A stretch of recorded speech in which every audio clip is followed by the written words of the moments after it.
Welcome, I'm John, and today I'm going to tell you an exciting story.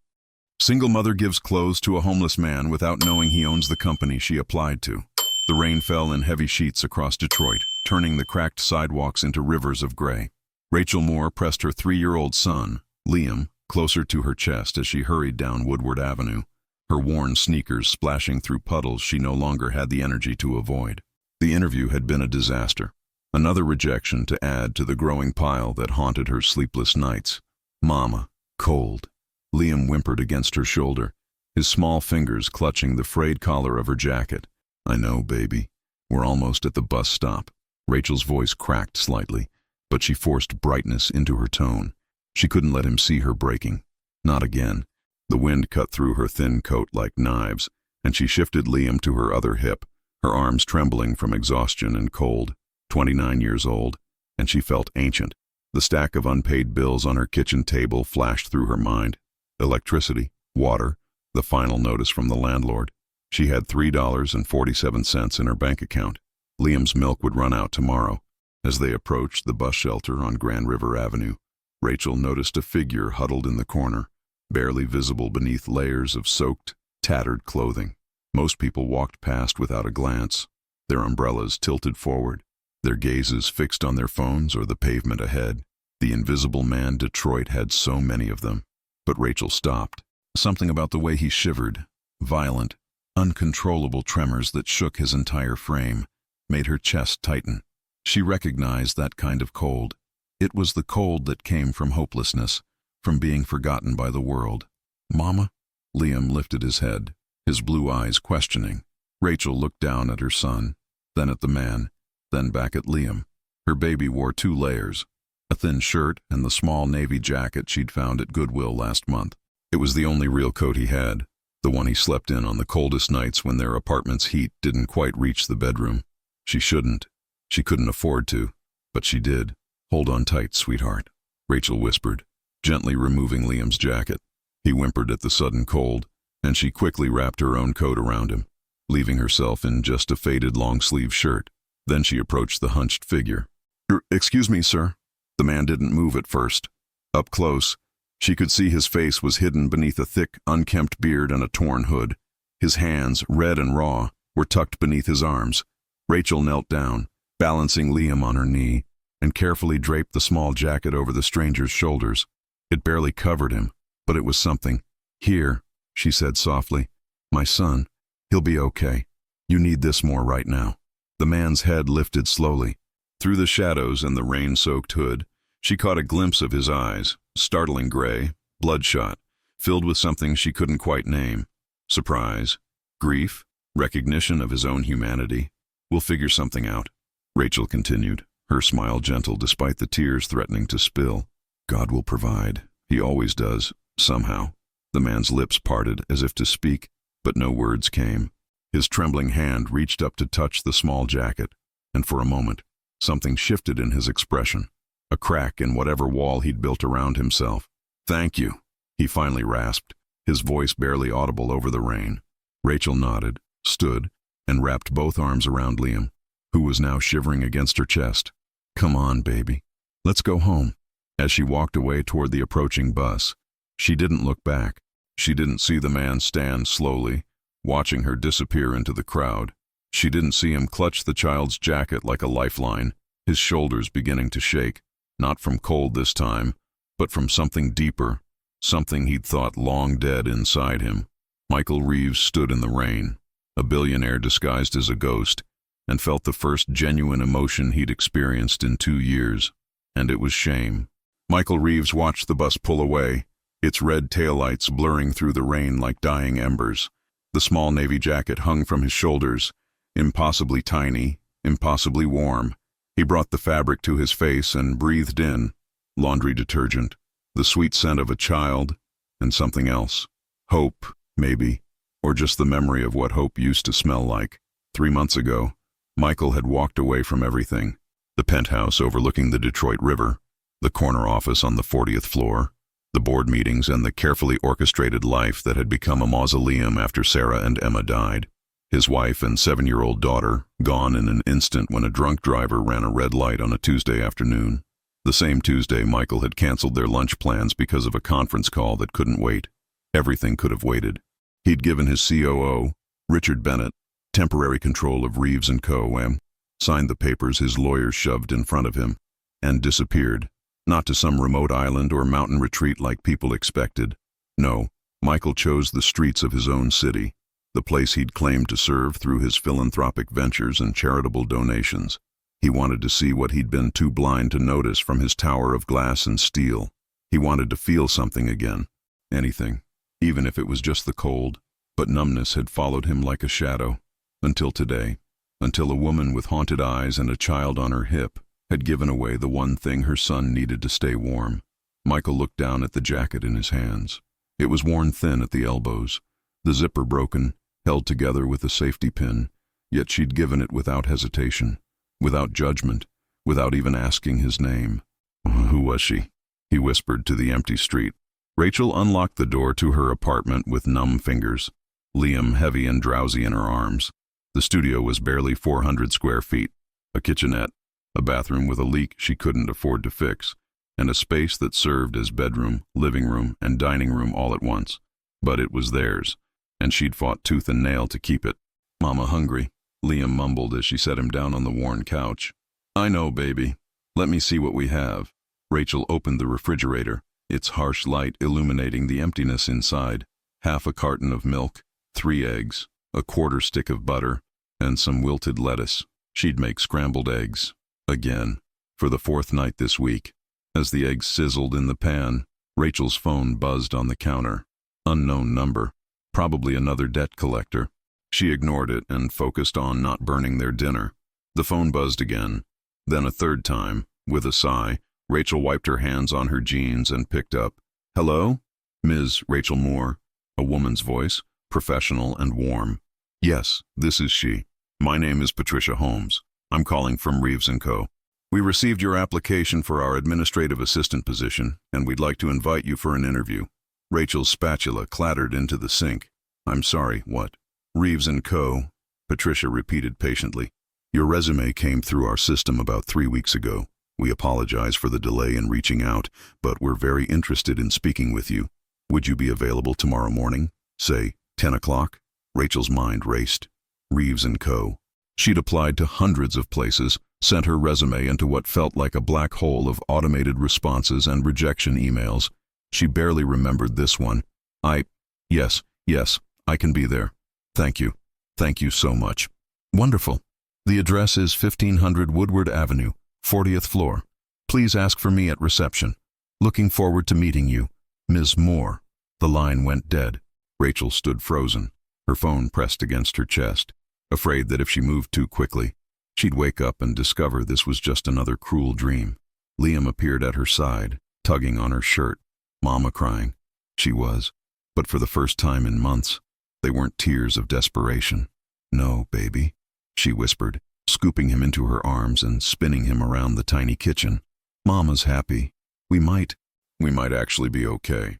That night, after Liam fell asleep, Rachel pulled out her only professional outfit from the back of the closet, a black pencil skirt and white blouse she'd worn to her college graduation 6 years ago. She pressed them carefully with an iron that sputtered and hissed, whispering prayers into the steam. She didn't know that 40 floors above the city, in an empty penthouse that smelled of dust and abandonment, a man sat in the darkness, holding a child's jacket, and made a decision that would change everything. The Reeves Co. building pierced the Detroit skyline like a monument to ambition. Rachel stood on the sidewalk across the street, craning her neck to count the floors before giving up somewhere around 30. Her reflection in the glass tower looked small and out of place. A woman in outdated clothes holding a worn purse, trying to convince herself she belonged. "You can do this," she whispered, adjusting the collar of her blouse for the 5th time. Mrs. Chen, her elderly neighbor, had agreed to watch Liam for 2 hours. 2 hours to possibly change their lives. The lobby was a cathedral of marble and chrome. Rachel's shoes clicked against the polished floor, each step echoing like an announcement of her inadequacy. Young professionals in tailored suits moved past her with the confidence of people who'd never worried about choosing between electricity and groceries. "Ms. Moore?" A woman in her 50s approached, hand extended, smile genuine.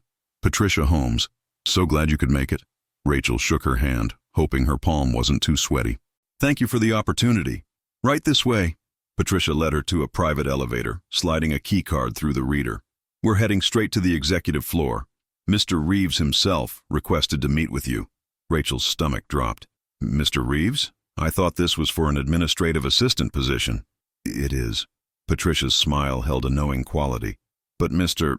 Reeves likes to personally interview candidates for positions in his immediate circle. He's very particular about the people he works with. The elevator climbed swiftly, and Rachel watched the numbers tick higher, her anxiety rising with each floor. She knew almost nothing about Reeves Co., beyond what she'd frantically Googled last night on her phone. Real estate development, technology investments, philanthropic ventures, and Michael Reeves, a reclusive billionaire who'd disappeared from public view 2 years ago after a family tragedy. The elevator doors opened to reveal a space that was more art gallery than office. Floor-to-ceiling windows offered a panoramic view of Detroit, the river glinting in the late morning sun. Patricia guided her down a quiet hallway to a set of double doors. Mr. Reeves is just finishing a call. Please, have a seat. Rachel perched on the edge of a leather chair that probably cost more than 3 months of her rent. Her hands clasped tightly in her lap. She focused on breathing, on not letting the panic show. This was it. This could be everything. The doors opened.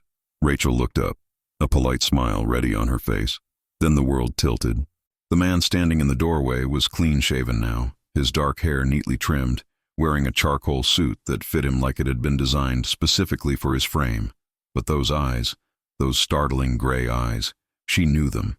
She'd seen them yesterday, looking up at her from beneath a torn hood, bloodshot and hollow. Ms. Moore. His voice was different without the rasp of cold and exhaustion. Cultured, measured, touched with something that might have been amusement. Thank you for coming. Rachel couldn't speak. Her mouth opened, but no sound emerged. She watched as he crossed the room, each movement controlled and deliberate, nothing like the trembling figure from the bus stop. I believe this belongs to you. He reached into his desk drawer and pulled out Liam's navy jacket, now cleaned and carefully folded. Well, to your son, actually. You, Rachel finally found her voice, though it came out barely above a whisper. You're Michael Reeves. He gestured to the chair across from his massive desk. Please, sit. We have a lot to discuss. I don't understand. Rachel remained standing, her legs shaky but her spine straight. What is this? Some kind of test? A game? No game. Michael's expression softened, and for just a moment, she saw the broken man from the shelter again. Yesterday, you gave my life back to me. You didn't know who I was. You didn't want anything in return. You saw someone suffering and you helped, even though it cost you something you couldn't afford to lose. He moved to the window, his back to her, his reflection ghost-like in the glass. I've spent 2 years trying to disappear, Ms. Moore, trying to find a reason to keep existing in a world that took everything that mattered from me. And then you appeared, this woman who had every reason to walk past, to protect what little she had. Michael turned to face her, and Rachel saw something raw and unguarded in his eyes. You reminded me what it means to be human. So yes, I looked into your background. I found your application in our system. It had been sitting there, lost in hundreds of others. And I called you here because I want to offer you something. Rachel's heart hammered against her ribs. What? A chance, he said simply. The same thing you gave me. Rachel stared at Michael Reeves, trying to reconcile the polished executive before her with the broken man she'd encountered in the rain. Her mind struggled to process what was happening, searching for the catch, the hidden cameras, the moment someone would tell her this was all an elaborate mistake. A chance, she repeated slowly, her fingers gripping the strap of her purse. What kind of chance? Michael gestured again to the chair. This time, Rachel sat, though every muscle in her body remained tense, ready to flee if this dream turned into something darker. He settled into his own chair, folding his hands on the desk between them. I need a personal assistant, someone I can trust, someone who understands that behind all of this, he gestured vaguely at the opulent office, the view, the empire beyond the walls. We're all just people trying to find our way. Mr. Reeves, I appreciate the gesture, but... Michael, he interrupted gently. Please. Michael, Rachel corrected, the name feeling strange on her tongue. I don't have experience as an executive assistant. I waited tables for 5 years, worked retail, Did data entry for a marketing firm until they downsized. My resume is a collection of survival jobs, not a career path. I've read your resume. Michael opened a folder on his desk. Her folder, she realized with a start. Associate's degree in business administration from Wayne State. Dean's List 3 consecutive semesters. President of the Student Parent Association. You were 3 credits away from your bachelor's when you had to withdraw. Rachel's cheeks flushed. Liam got sick. Pneumonia. I couldn't afford childcare and medical bills and tuition. I had to choose. You chose your son. Michael's voice held no judgment, only understanding. That's not a failure, Mrs. Moore. That's strength. That's exactly the kind of character I'm looking for. He slid a paper across the desk. Rachel picked it up, her eyes scanning the numbers, then scanning again, certain she'd misread. This is... She looked up sharply. This salary can't be real. It's the standard rate for a senior personal assistant at this company, plus benefits, health insurance, full coverage for you and your dependents, retirement matching, and... He paused, watching her reaction carefully. Tuition reimbursement if you choose to complete your degree. We partner with several local universities for evening and online programs. Rachel set the paper down, her hands trembling. Why are you doing this? Michael was quiet for a long moment, his gaze drifting to the window where the city sprawled beneath them. When he spoke, his voice carried the weight of grief barely held in check. 2 years ago, I lost my wife and daughter. Car accident. A drunk driver ran a red light. He paused, his jaw tightening. And I was supposed to meet them for lunch that day. I canceled because of a conference call about a deal that seemed critical at the time. I can't even remember what the deal was now. Rachel's throat constricted. I'm so sorry. I spent 2 years convincing myself I was dead too, that nothing mattered. I gave up everything, the company, my home, my identity, because I couldn't bear to keep living in a world they weren't part of. He looked at her directly, and she saw the tears he was fighting to contain. Yesterday, I was ready to let the cold take me. I'd stopped eating, stopped caring, and then you appeared. He picked up Liam's jacket from the desk, running his thumb over the fabric. You had every reason to walk past me. You're struggling to feed your son, to keep a roof over his head. But you stopped, you gave. You saw someone who needed help more than you needed comfort, and you didn't hesitate. I just did what anyone would do, Rachel whispered. No, Michael's voice was firm. That's where you're wrong. 73 people walked past me that morning before you. I counted. You were the only one who stopped, the only one who saw me. He stood, moving around the desk, to sit in the chair beside her, eliminating the barrier between them. I'm not offering you this job out of pity or guilt, Rachel. I'm offering it because you reminded me why I built this company in the first place. To help people, to make a difference. Somewhere along the way, I forgot that. You helped me remember? Rachel looked down at the paper in her hands, at numbers that represented security, opportunity, hope, at the chance to give Liam the life she'd dreamed of but never thought possible. When would I start? She asked, her voice barely steady. Michael smiled, and for the first time, it reached his eyes. How about Monday? Rachel's first day at REEVES CO began with a panic attack in the lobby bathroom. She'd dropped Liam off at Little Scholars Daycare, a bright, clean facility with actual toys and trained staff, not just Mrs. Chen's cramped apartment with its flickering television. The enrollment papers Michael had arranged sat in her purse, already processed, already paid for 6 months in advance. Consider it a signing bonus, he'd said when she'd protested. Now, staring at her reflection under the harsh fluorescent lights, Rachel barely recognized herself. The charcoal blazer and cream blouse were new, purchased over the weekend with the advance Patricia had discreetly deposited into her account. Her hair was pulled back in a neat bun. She looked professional, competent, like someone who belonged here. So why couldn't she breathe? You've survived worse, she told her reflection, gripping the edge of the sink. You've got this.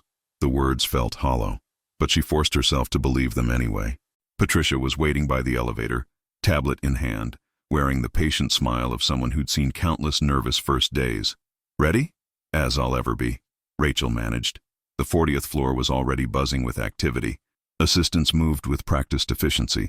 Phones rang in a symphony of productivity, and everywhere Rachel looked, people seemed to know exactly what they were doing.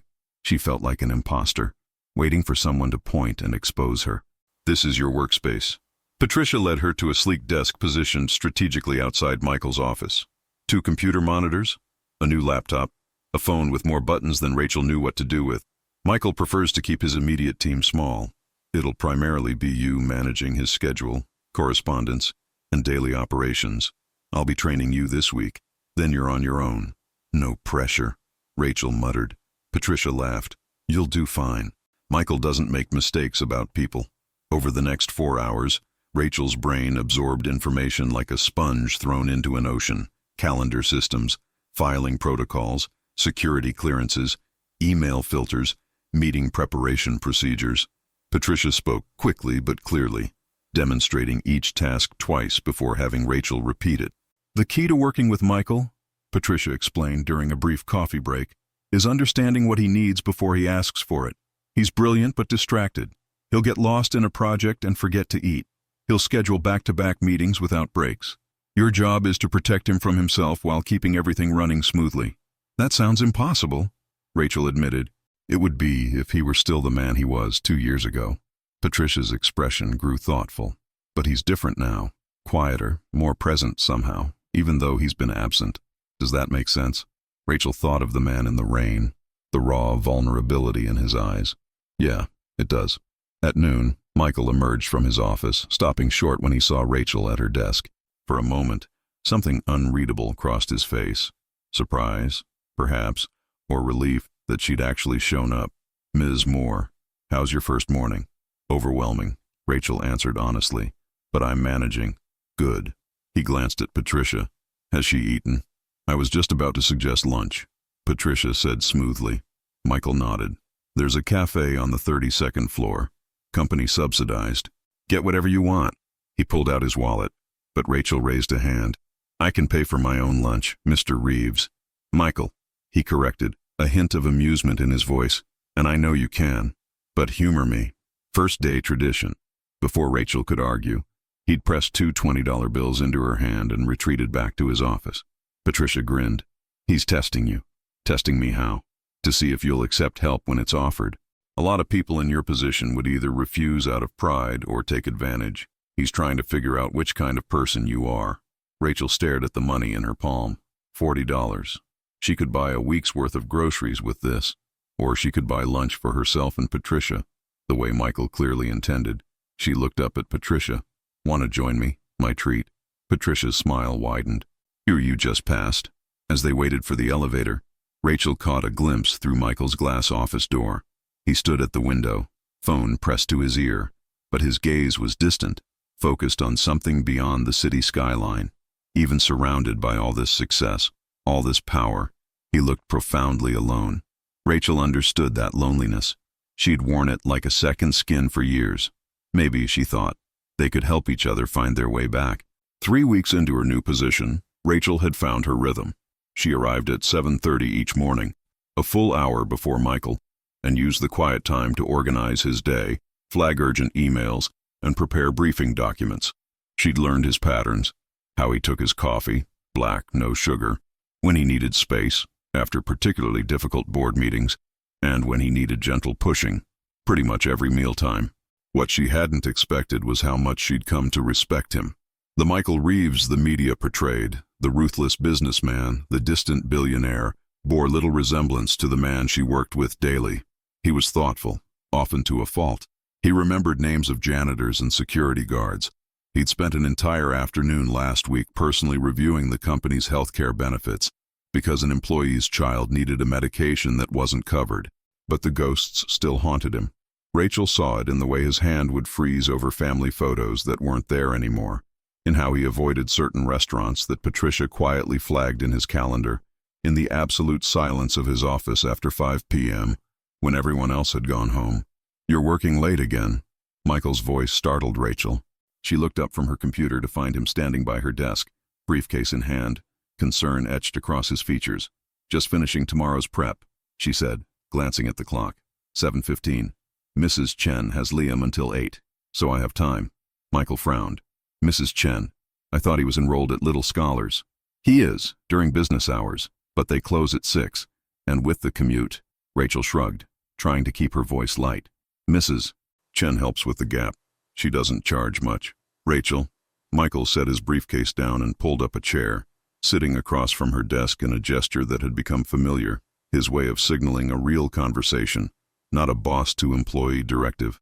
"Why didn't you tell me the daycare hours didn't work?" "Because you've already done enough. More than enough." Rachel saved her document and closed her laptop. "I'm not going to keep asking for help, Michael. You gave me this incredible opportunity. The rest is my responsibility. What if I told you I need you to work late sometimes? That there will be events, dinners, conferences that run past 6. Rachel's stomach tightened. She'd known this was coming. Executive assistants didn't keep 9-to-5 schedules. "Then I'll figure it out." "I always do." Michael was quiet for a moment, studying her with those perceptive gray eyes that seemed to see through every wall she built. What if there was another option? "What do you mean?" "I have a house in Grosse Pointe. 8 bedrooms, most of them empty. There's a full apartment above the garage, 2 bedrooms, kitchen, bathroom. It's been vacant since my estate manager retired last year." He spoke carefully, watching her reaction. "You and Liam could live there, no rent. I'd hire a part-time nanny for the evenings when you need to work late. You'd have your own space, complete privacy but proximity when the job requires it." Rachel felt the blood drain from her face. "Michael, I can't. Before you say no, hear me out." He leaned forward, his voice earnest. "This isn't charity, it's practical. I've been working with Richard Bennett to resume a more active role in the company. That means travel, late meetings, early mornings. I need an assistant who can be flexible, and you can't be flexible if you're worried about your son." "People will talk," Rachel said quietly. "They already whisper about why you hired me. If I move into your property, let them talk." Michael's jaw tightened. "I've spent 2 years caring about what people think, what people expect. I'm done with that. This is a business arrangement that benefits us both. Unless—" He paused, uncertainty flickering across his face. "Unless you're uncomfortable with the idea. If you are, we'll find another solution." Rachel thought about her studio apartment, the leak that had spread to the ceiling, the neighbor who played music until 3 a.m., the way Liam's small bed was pushed against hers because there simply wasn't room for anything else. She thought about the 30-minute commute each way, the bus rides in the cold, the constant calculation of every dollar. Then she thought about what people would say, the assumptions they'd make, the judgment in their eyes. "I need to think about it," she finally said. Michael nodded, standing. "Of course, take all the time you need." He picked up his briefcase, then hesitated at the elevator. "Rachel, for what it's worth, you've already proven you belong here. Anyone who can't see that isn't worth your concern." After he left, Rachel sat in the quiet office, staring at the city lights below. Somewhere out there, Liam was eating dinner at Mrs. Chen's tiny table, probably watching cartoons on her old television, waiting for his mama to come home. She pulled out her phone and looked at her banking app. Even with her new salary, after paying off her most urgent debts, she had barely enough saved for an emergency. One unexpected expense, a medical bill, a car repair, anything, and they'd be back on the edge. But moving into Michael's property meant crossing a line, meant accepting a level of help that felt less like employment and more like, what? Dependency, charity, or simply the kind of support she'd never allowed herself to ask for. Rachel closed her eyes and tried to imagine what she'd tell Liam when he was older. Would she say she'd been too proud to accept help, or that she'd been brave enough to take a chance? The apartment above Michael's garage was bigger than any place Rachel had ever lived. Hardwood floors gleamed in the afternoon sunlight streaming through large windows. The kitchen had granite countertops and stainless steel appliances that looked like they'd never been used. The master bedroom was spacious and calm, painted in soft grays. But it was the second bedroom that made Rachel's throat tight with emotion. It was perfect for a child, with built-in shelves and a window seat overlooking the garden. "Mama, this my room?" Liam's voice was filled with wonder as he ran to the window, pressing his small hands against the glass. "If you want it to be, baby." Rachel set down the 2 duffel bags that contained everything they owned. It had taken less than 20 minutes to pack their entire life. Michael stood in the doorway, hands in his pockets, looking oddly uncertain. "The furniture is spare, I know. I thought you might want to choose your own things. There's a budget set aside." "Michael," Rachel turned to face him. "You've done enough, more than enough. We'll make do with what's here." "It's not charity, Rachel. It's an investment." He stepped into the room, his businessman persona sliding into place like armor. "I need you focused on your work, not worried about your living situation. Consider it part of your compensation package. Rachel recognized the deflection for what it was, his way of making this easier for her to accept. She'd learned to read him over the past weeks, to see past the walls he constructed. "Thank you," she said simply, and watched something in his expression soften. "There's someone I'd like you to meet." Michael checked his watch. She should be arriving any minute. As if on cue, the doorbell chimed. A woman in her mid-50s appeared at the door, her warm brown face creasing into a smile that reached her eyes. She wore jeans and a colorful sweater, her gray-streaked hair pulled back in a practical ponytail. "You must be Rachel." The woman extended her hand. "I'm Dorothy Price. Mr. Reeves asked if I'd be interested in helping with your son in the evenings." "Call me Michael, Dorothy." "Please." He turned to Rachel. Dorothy was Emma's nanny. "She's been taking some time off, but I thought," his voice caught slightly, "I thought she might be willing to help." Dorothy's eyes glistened, but her smile never wavered. "That little girl was my sunshine. When Michael called, I couldn't say no." She knelt down to Liam's level. "And who's this handsome young man?"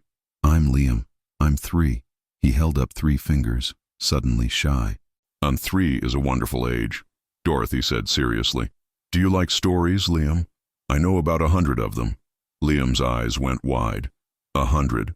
As Dorothy engaged Liam in conversation about dragons and pirates, Michael gestured for Rachel to follow him outside. They stood on the small porch overlooking the garden, the spring air carrying the scent of blooming lilacs. "I should have asked you first," Michael said quietly, "about Dorothy. If it's too much, if having her here is uncomfortable." "Why would it be uncomfortable?"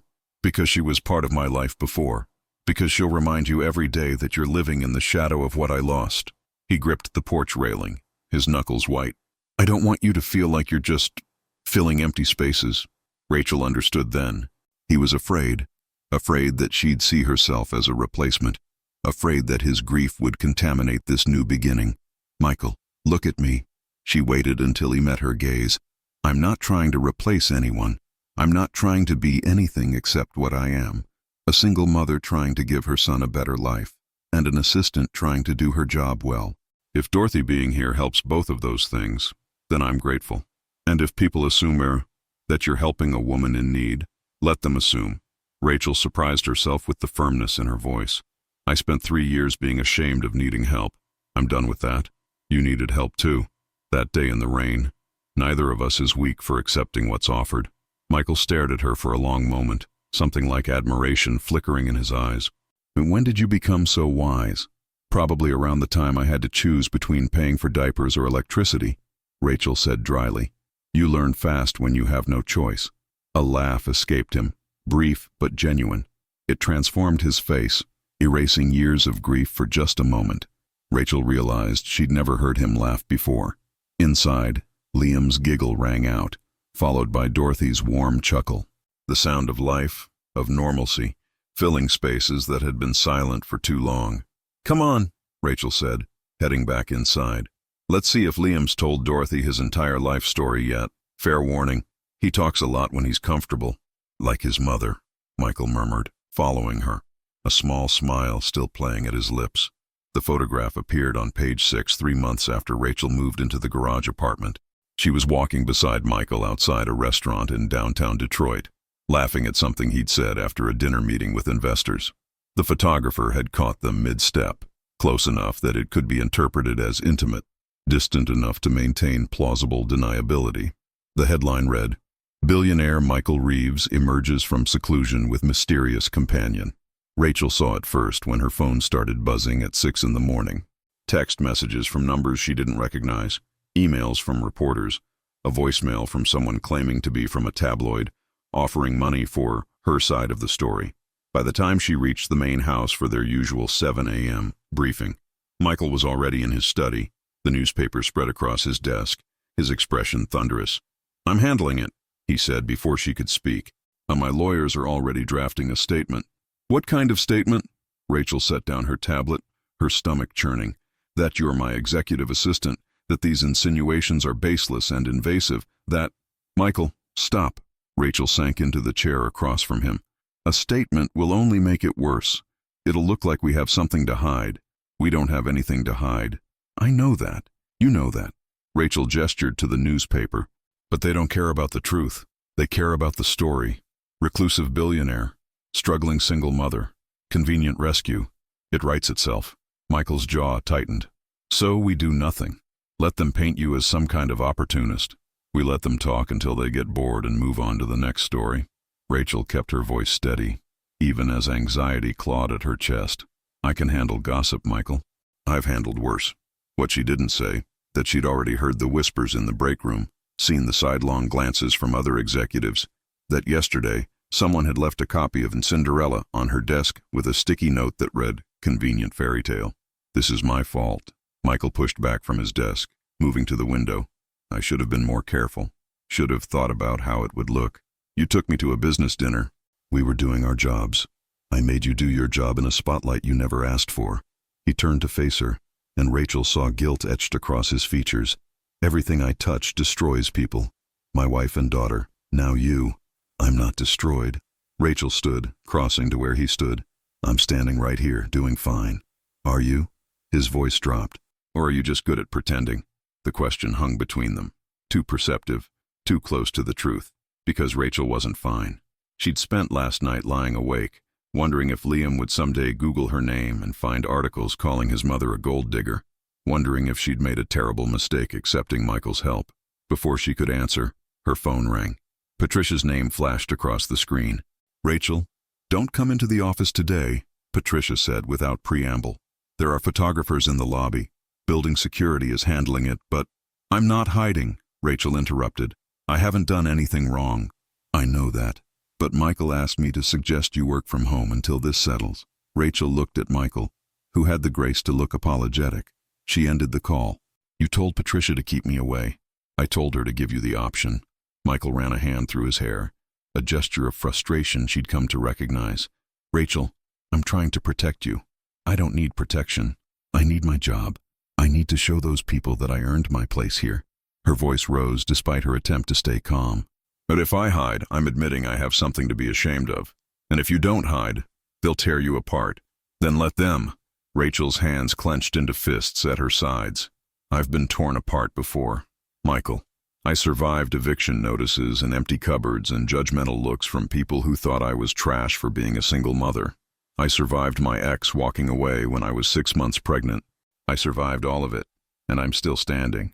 She took a breath, steadying herself. I won't survive losing who I am just to make this easier. I won't let fear turn me into someone who hides. Michael stared at her, something shifting in his expression, surprise giving way to understanding, then to something deeper. Respect, maybe, or recognition. You're right, he said quietly. I'm sorry. I was projecting my own fears onto you. What fears? He met her gaze directly. That caring about someone again means watching them get hurt. That I'll lose you too, one way or another. Because that's what happens to people in my life. The admission hung in the air between them, raw and vulnerable. Rachel felt her anger deflate, replaced by an ache she couldn't name. You're not going to lose me, she said softly. Not to gossip, anyway. Rachel walked into the Reeves CO building with her head high, ignoring the camera flashes and shouted questions from the reporters clustered outside. She'd dressed carefully that morning, professional but not expensive, her hair pulled back simply. No jewelry except the small silver cross her grandmother had given her years ago. Let them see exactly who she was. The lobby fell silent when she entered. Conversations stopped mid-sentence. Eyes tracked her movement to the elevator. Rachel pressed the button for the 40th floor and kept her expression neutral, even as her heart hammered against her ribs. The executive floor was worse. People didn't even pretend not to stare. Jennifer from accounting whispered something to David from legal, both of them looking away quickly when Rachel met their gaze. Marcus, one of the junior analysts, smirked openly. Rachel walked to her desk, set down her bag, and began her morning routine as if nothing had changed. Brave girl. The voice came from behind her. Rachel turned to find Richard Bennett, Michael's COO, leaning against the doorframe. He was in his late 50s, silver-haired and sharp-eyed, with the kind of presence that commanded boardrooms. Most people would have called in sick. I don't run from problems, Mr. Bennett. Richard, please. He moved closer, lowering his voice. I want you to know that not everyone here thinks what I know they're thinking. Some of us remember what it's like to need a break. And the others, Richard's expression hardened. The others will learn to keep their opinions to themselves, or they'll find employment elsewhere. Michael's made that very clear in this morning's executive meeting. Before Rachel could respond, Michael emerged from the conference room, a folder of board members trailing behind him. His eyes found hers immediately, a silent question in them. "Are you okay?" Rachel gave a small nod. His shoulders relaxed fractionally. The morning crawled by. Rachel fielded calls, managed emails, prepared briefing documents. She did her job exactly as she always had, refusing to let the weight of judgment slow her down. But by lunch, the strain was beginning to show. She was in the break room, reheating leftover pasta, when 3 women from the marketing department entered. Their conversation stopped abruptly when they saw her. "Don't stop on my account," Rachel said, her voice steady. The tallest one, Amanda, Rachel remembered, exchanged glances with her companions. "We were just talking about the spring gala. You're probably planning it, right? Given your position." The emphasis on the last word was deliberate. Rachel took her pasta from the microwave, meeting Amanda's gaze directly. "I am planning it. Yes, it's part of my job. Is there something you'd like to contribute to the event? Just wondering if you'll be attending as staff or as Michael's date." Amanda's smile was all teeth, no warmth. "Yeah, it must be confusing, living above his garage. Where exactly do you draw the line between professional and personal?" Rachel felt heat rise in her chest, but she kept her voice level. "The line is pretty clear, actually. I work for Mr. Reeves. I live in employee housing that came with my position, and my personal life is none of your concern." "Really? Because it seems like it's everyone's concern now." Amanda stepped closer.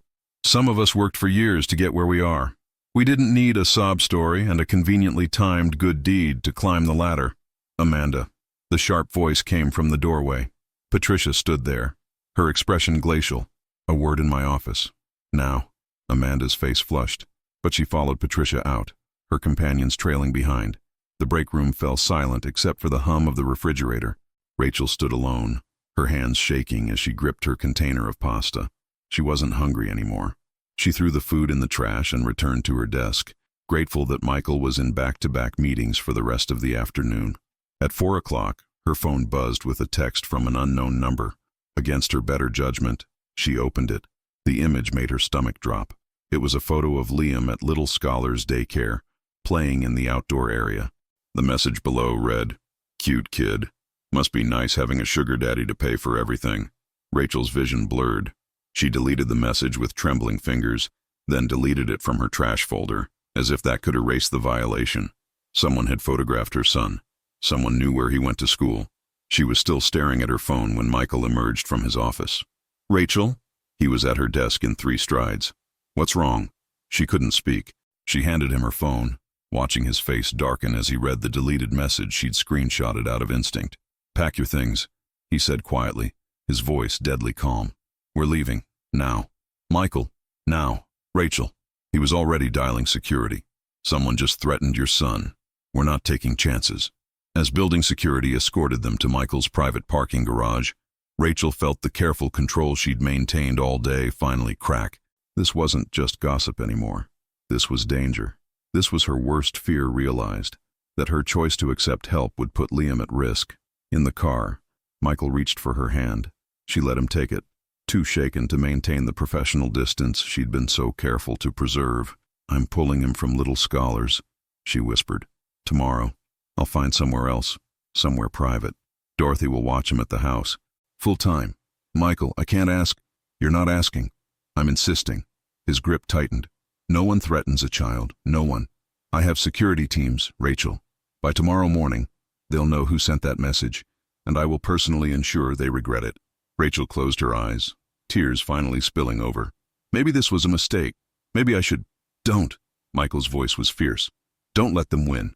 Don't let fear make you run." She opened her eyes to find him watching her with an intensity that made her breath catch. "You told me not to hide," he continued. "Now I'm telling you the same thing.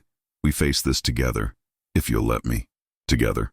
The word hung between them, meaning more than either was ready to acknowledge. The spring gala arrived on a cool evening in late April. 6 weeks after the photograph and 2 weeks after Michael's security team had identified the person who'd sent the threatening message. A disgruntled former employee with no actual connection to the media frenzy, arrested and charged. The scandal had slowly faded from the headlines, replaced by fresher gossip, newer targets. But something fundamental had shifted between Rachel and Michael, and neither could pretend otherwise. Rachel stood in front of the mirror in her apartment, smoothing down the simple navy dress she'd chosen for the evening. As an organizer of the event, she'd be working, not attending as a guest. She'd made that clear to Michael, despite his gentle protests. "Mama, you look like a princess." Liam bounced on her bed, where Dorothy was helping him into his pajamas. "Thank you, baby." Rachel knelt down, pulling him into a hug. "You be good for Miss Dorothy, okay? We'll be fine," Dorothy assured her, her eyes twinkling. "We're having a movie marathon. I've got popcorn and hot chocolate ready." Rachel kissed Liam's forehead, breathing in his little boy scent of soap and innocence. These moments, these ordinary, peaceful moments, were what she'd fought for, what she continued to fight for. The gala was being held at the Detroit Institute of Arts. Its grand hall transformed into an elegant ballroom. Rachel had spent weeks coordinating every detail: the catering, the music, the seating arrangements, the auction items. She moved through the crowd now with her tablet, checking that everything ran smoothly, barely noticing the admiring glances from several attendees. Michael arrived fashionably late, as expected. Rachel spotted him across the room, striking in a tailored tuxedo, greeting donors and board members with practiced ease. But his eyes kept finding her, tracking her movements with an attention that made her hyper-aware of his presence. At 8 o'clock, he was scheduled to give a speech, his first major public appearance since returning to active leadership. Rachel positioned herself near the stage entrance, ready to assist if needed. Michael took the podium, and the room fell silent. "Good evening.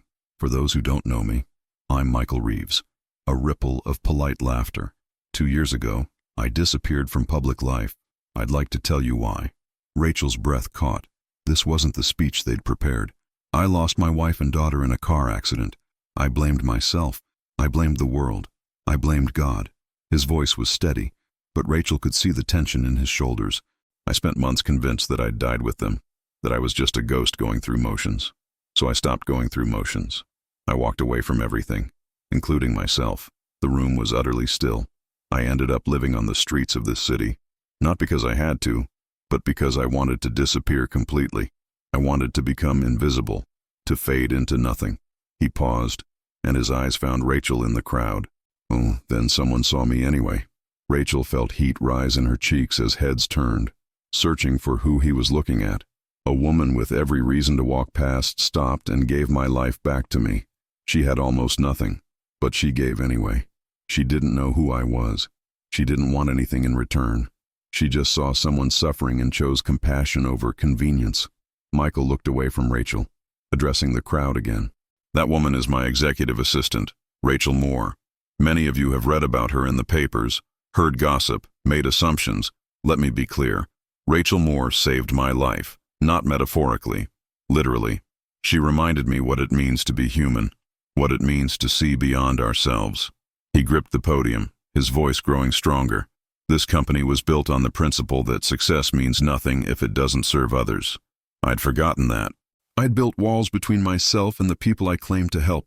Rachel tore those walls down with one simple act of kindness." Rachel's eyes burned with unshed tears. "So tonight, I'm announcing the Moore Foundation. Yes, named after her, whether she likes it or not." A ripple of surprised laughter.